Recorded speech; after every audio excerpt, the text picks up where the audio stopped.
everyone, welcome to this Sahara special. My name is Toyosi Phillips, and with me in the studio today is perhaps one of Nigeria's most visually creative singers.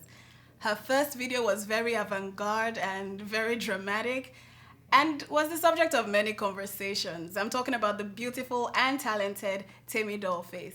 Thank you for being here, Temi. Oh, thank you for having me. It's an absolute pleasure to be here. Yeah, so let's talk about Patapatta video. Are you really happy in this only game we play?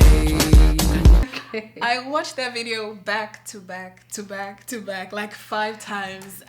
It was beautiful. It was very different. How did you come up with the concept? You know what? When I'm creating any piece of art, like even from like when I was creating the song, I was thinking I need to incorporate things that make me me. And one of the things that I'm very passionate about is vintage. So I thought, okay, I like the idea of parodying the fact that we live in a consumerist society and people are always trying to sell you things that supposedly change your life. Yeah. And then I thought, what was it like in the 50s and the 60s? And so I did a bit of research and saw that in the 50s and the 60s, they would try and sell housewives products that would supposedly, well, with the promise of cutting their housework in half so that they would have time to look pretty for their husbands in order to keep them. Now, the song is talking about trying to get rid of someone, so I thought, okay, this would be interesting to turn that on its head. So I created a bunch of products that can help you cut that man out of your life. And so that was where the concept came from. And who designed your costumes? A lot of them were actually just pulled. I styled myself for the video as I do. I should be asking who styled you. I styled myself as I do, but we were able to pull a lot of the clothes from different places. Some vintage stores, obviously. I was wearing the vintage hats. Yeah. It was a mixture. Okay. Did you ever study anything fashion related? You know what? I have a degree in food science, nutrition. Yes, everybody laughs when I say that. So imagine me in a white lab coat testing the crunchiness of biscuits and doing lipid extractions. That was me once upon a time. But I did do a couple of short courses at the London College of Fashion. I haven't really done very much with that, apart from the fact that I'm good with my hands, so I tend to make a few of the things that I wear on stage. The shade of your incandescence is evident that some things should come with a health warning, and you're one of them. The Patapatta and Just Like That, the new song, sound so different. Under what genre would you classify your music? I call my music drama soul. Now, drama soul because first and foremost, it is human nature for people to want to put you in a category. So I kind of did that for them before they could do it for me. Okay. But drama soul really is a multiplicity of genres. I feel that as an artist, I should be able to express all the different things that I'm influenced by. And so my music has a sense of homelessness about it because I flip from genre to genre because those are all the things that I want to express. But I call it drama soul because I incorporate theatrical elements, which is hard. I'm quite a theatrical person. As you can see, my face is very... And I love the way you bat your eyelids. Maybe that might be the Dolly thing. I think the name is starting to make me do things that Dolly should do. But anyway, really and truly, to all intents and purposes, I'm a multi-genre artist. But just for the sake of giving it a name, I call it drama soul because really at its core it's soulful and it's hard to get away from the theatrical elements. It's just part and parcel of who I am. Yeah. So do you think, honestly, do you think Nigeria is ready for your type of music? Had you asked me that question, say even 3-4 months ago, I would have said no. But I think that they're more open. People are more open to the idea. I think the visuals have helped that along somewhat. But I think people are more open to the idea of something different because, the market will get saturated with a lot of the ideal Nigerian pop. Yeah. And somebody's got to do something different. And I don't mind being that person because I'm just being true to who I am. I'm just honest about things. It's great. And It's great. So let's backtrack a bit. Okay. How did you get into music? You know what? Music has been at the forefront of my cranium for as long as I can remember. My mum even tells me that when I was like 3, 4, 5 months, she would play music and I'd be like dancing in my cot and trying to hum along to what she was playing. But I wrote my first song at the age of 7 with a keyboard that was given to me by my pastor at the time, who'd seen the musical gift. I had no piano lessons whatsoever. But I think it was an instinctive thing. I think music just chose me, to be honest, because I found my way around the keyboard and I created songs, and I had like this glorified dictaphone called My First Sony. It was red, and I had a box of cassette tapes.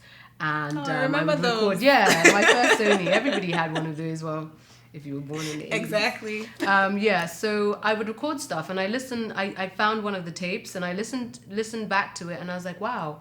There was an actual verse, chorus, and bridge. There was structure. Wow. So I kind of knew what I was doing. At 7. Oh. So that's kind of been with me for a while. Yes, I did take a bit of a detour because we know what Nigerian society was like. Yeah.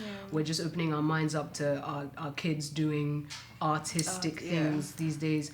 So took a bit of a detour, and once I was done with university, straight to performance school, and I haven't looked back. Nice. Who has been your biggest support?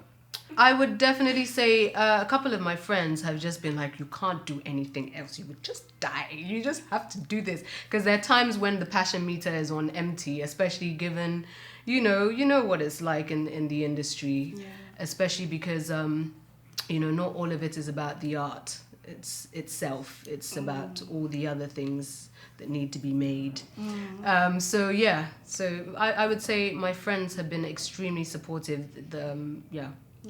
So and you just said something. My family as well. Family. My mom. You just said something about the industry. What do you think of the Nigerian music industry now? I think the Nigerian music industry has come along in leaps and bounds. If you think even back to like 2 years ago where things were, we're doing amazing things, and the world, we're on the map now. Yeah, everybody knows about what's going on with African music in general.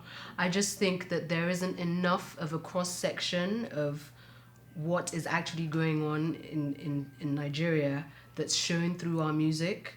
So many artists are out there who aren't being heard, or whose music is falling on deaf ears because they don't fit the mold of a certain kind of music. And I just think that we need to broaden our palette. I think that's what it is. But apart from that, we're doing pretty well. Do you look up to anyone in the industry?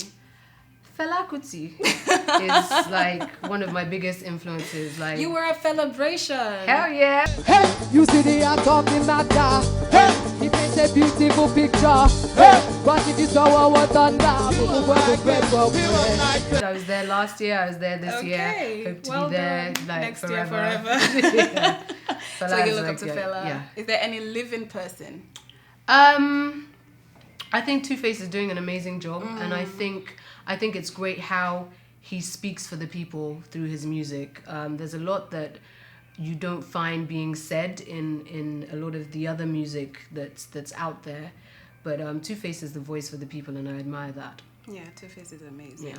So back to Just Like That, which is your new single. Came with this dirty, sexy money. Just like that. Sat back and watched the girls come easy. Just like that. What were you thinking when you were recording it? And I heard you produced that. Yeah, I co-produced Patapatta as well. I co-produce everything that I do and write it all. So what was going on in your head when you were doing Well, that? to be honest, I think sometimes when I'm creating, I don't even know what I'm gonna create. It actually tells me what my subconscious is thinking. And I think obviously being in Nigerian society, I realized that money is something that really affects us all, for better or for worse. And I think we don't really like to talk about how it affects us for worse. And, I thought I would talk about that. But I always like my serious message to have a playful delivery. Okay. And it was a question of the music informing the words. I went into the studio and I started playing this riff, and myself and the guy that I was working with were like, yeah, this is the one. And then we start building a beat around it, and I'm like, what do I want to write about? I'm like, you know what's Just Like That? Like, if Just Like That happenings had a home, it would be Nigeria. Like, you have, that's why I put story at the end of it. Yes. So that people can just turn it into whatever they want to, because Just Like That doesn't only happen to Temi. Like, you could be going to a wedding in your white agbada and somebody comes and splashes you Just like that. Just like that. So everybody can have a Just Like That story.